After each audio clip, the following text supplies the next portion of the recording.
ሰላም ጤና ይስጥልኝ ውድ ቻናሌ ቤተሰቦች ዛሬ አዳዲስ መረጃዎችን ይዤላችሁ መጥቻለሁ ማለት ነው። እንግዲህ እጅ መስጠቱ እንደቀጠለ ነው። በቋሪት ወረዳ በጫካ ሲንቀሳቀሱ የነበሩ ታጣቂዎች የሰላምን አማራጭ ተቀብለው መግባታቸውን መረጃዎች ደርሰውናል። በተመሳሳይ በማዕከላዊ ጎንደር ዞን ጎንደር ዙሪያ ወረዳ ለረጅም ጊዜ በትጥቅ እንቅስቃሴ ውስጥ የቆዩ ታጣቂዎችም የመንግስትና የህዝብን የሰላም ጥሪ ተቀብለው ገብተዋል። ሌሎች ዝርዝር መረጃዎችም አሉኝ አብረን የምናያቸው ነው የሚሆነው።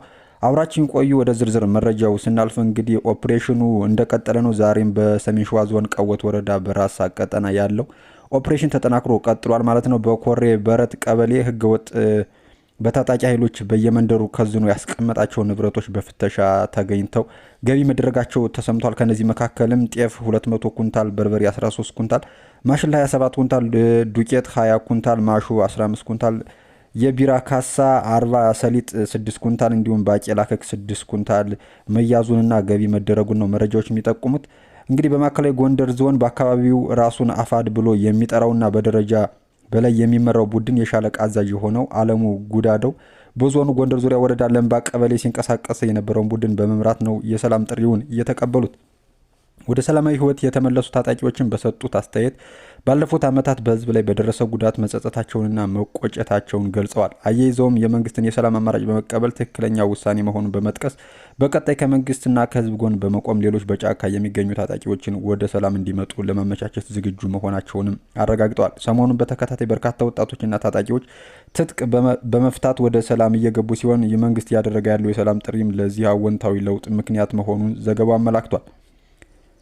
በተመሳሳይ በቋሪት ወረዳ በጫካ ሲንቀሳቀሱ የነበሩት ታጣቂዎችም ገብተዋል። በምዕራብ ጎጃም ዞን ቋሪት ወረዳ በጫካ ሲንቀሳቀሱ የነበሩ ታጣቂዎች የሰላምን አማራጭ ተቀብለው መግባታቸውን ነው የተሰማው። በወረዳው ጣሊያን፣ ወይበይኝ፣ በር አምዳና አጎራባሽ ቀጠናዎች ላይ ሲንቀሳቀሱ የነበሩ ታጣቂዎች መገዳደል ለቋሪትና አካባቢው ህዝብ ያስገኘው ትርፍ እንደሌለ በመረዳት የሰላም አማራጭን መቀበላቸውን ገልጸዋል። ባልተገባ መንገድ ወደ ጫካ ገብተን የራሳችንን ማህበረሰብ እየከፋ ችግር ላይ በመጣላችን ተጸጽተናል ነው ያሉት። በጦርነት የሚፈታ ችግር የለም። አሁን ተደናግረው ጫካ ያሉ ጓደኞቻችን ከዚህ በኋላ መገዳደል በቃም ብለው የሰላም መንገድ ተከትለው መግባት እንዳለባቸውም ተናግረዋል። የቋሪት ወረዳ ዋና አስተዳዳሪ መኳንንት ወርቅነህ ታጣቂዎቹ በተሳሳተ መንገድ ተደናግረው ወደ ጫካ ገብተው እንደነበር አስታውሰው አሁን ላይ ቆም ብለው አስበው የሰላም መንገድ መከተላቸው የሚደነቅ መሆኑንም አውስተዋል። ከምዕራብ ጎጃም ዞን ኮሚኒኬሽን የተገኘ መረጃ እንደሚያመለክተው ሌሎች ታጣቂ በጫካ የሚንቀሳቀሱ አካላትም ወደ ሰላም መጠው መደበኛ ህይወታቸውን እንዲቀጥሉ ጥሪያቸውንም አስተላልፈዋል።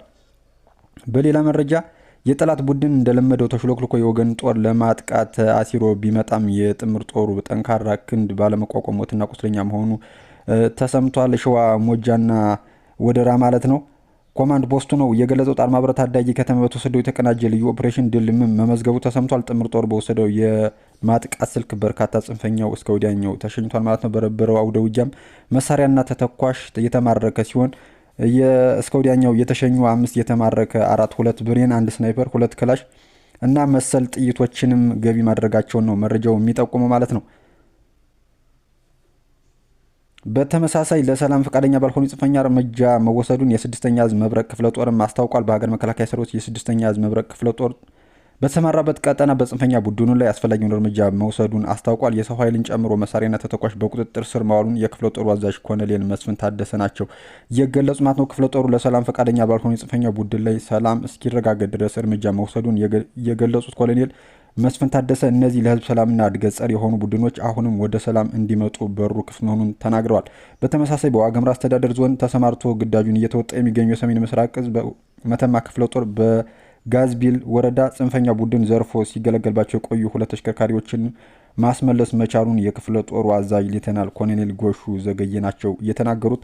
ውድ ቻናሌ ቤተሰቦች የሰዓቱ የነበረ አዳዲስ መረጃ ይመስላል። በሌሎች አዳዲስ መረጃዎች መለስ ነው የሚሆነው። እስከዛው ግን መልካም ጊዜ